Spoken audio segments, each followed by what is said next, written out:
Halo guys, selamat datang di channel Crypto News. Channel ini adalah channel yang menyampaikan berita-berita penting dan terupdate dari sumber yang kredibel mengenai cryptocurrency. Bukan saran atau ajakan investasi ya guys.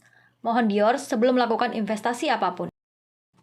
Hari ini kita akan bahas hasil meeting dari FOMC. Dari hasil meeting FOMC pada tanggal 27 Juli 2022, diputuskan kenaikan suku bunga sebesar 75 basis poin. Ketua The Fed, Jerome Powell, mengatakan kemungkinan mereka akan menaikkan suku bunga lebih tinggi lagi pada pertemuan berikutnya.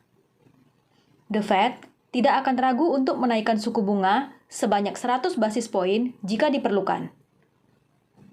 Powell mengatakan, gambaran saat ini sangat jelas untuk dilihat. Persaingan tenaga kerja sangat ketat dan inflasi terlalu tinggi. Namun ia mengatakan bahwa mereka yakin inflasi akan bergerak ke angka 2%. Powell juga mengatakan bahwa Amerika tidak dalam keadaan resesi. Alasannya adalah masih banyak area ekonomi yang kinerjanya bagus saat ini. Contohnya adalah bagian tenaga kerja kesehatan. Bidang ini memiliki growth yang sangat tinggi. Cryptocurrency merespon keputusan FOMC dengan positif. 1 jam setelah pengumuman, Bitcoin naik ke 4,22%, yaitu ke harga $22.589. Dan Ethereum naik ke $1.582. Per saat ini, harga kripto sebagai berikut ya. Keseluruhan market dalam posisi hijau.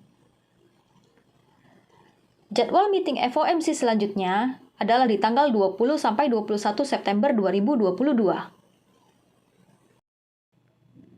Mari kita bahas sekilas kenapa kenaikan suku bunga dapat mempengaruhi cryptocurrency. Sebagai contoh, saat mengambil pinjaman dengan tenor 10 tahun untuk membeli mobil seharga $24.000 dengan bunga bank sebesar 5% per bulan, maka total pembayaran per tahun adalah $24.000 dibagi 10 tahun, menjadi $2.400 per tahun, atau setara dengan $200 per bulan. Lalu, total bunga per bulan adalah $200 dikali 5%, yaitu $10. Sehingga, total pembayaran per bulan menjadi $210.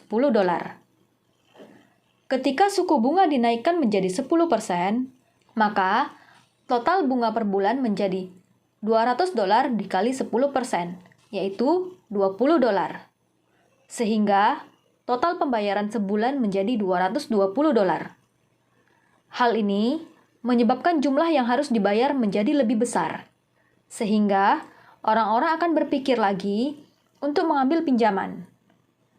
Akibatnya, orang-orang akan berusaha untuk memperkecil pengeluaran karena biaya untuk pinjaman semakin besar. Kebanyakan orang akan memilih untuk berinvestasi pada saat suku bunga lebih tinggi daripada mengambil pinjaman. Dan mereka juga akan memilih untuk menarik investasi mereka dari aset beresiko tinggi ke aset yang lebih aman, seperti obligasi pemerintah yang bebas beresiko. Cryptocurrency adalah salah satu investasi yang beresiko tinggi. Saat investor beralih dari aset kripto beresiko tinggi, nilai permintaan aset kripto akan turun dan menyebabkan nilainya juga turun, sehingga market menjadi merah. Demikian kira-kira korelasi antara kenaikan suku bunga The Fed dengan cryptocurrency. Lalu, kenapa market hari ini hijau? Seperti berita yang sudah disampaikan sebelumnya pada tanggal 20 Juli 2022, bahwa market sudah memprediksi kenaikan suku bunga bulan ini adalah 75 basis poin. Ada kekhawatiran The Fed akan mengambil tindakan ekstrim dengan menaikkan suku bunga sebesar 100 basis poin. Namun, dari hasil meeting kemarin, keputusan yang diambil The Fed ternyata sesuai dengan estimasi yaitu 75 basis poin, sehingga market merespon positif terhadap hasil tersebut. Sekian berita hari ini. Mohon like dan subscribe-nya ya guys. Terima kasih.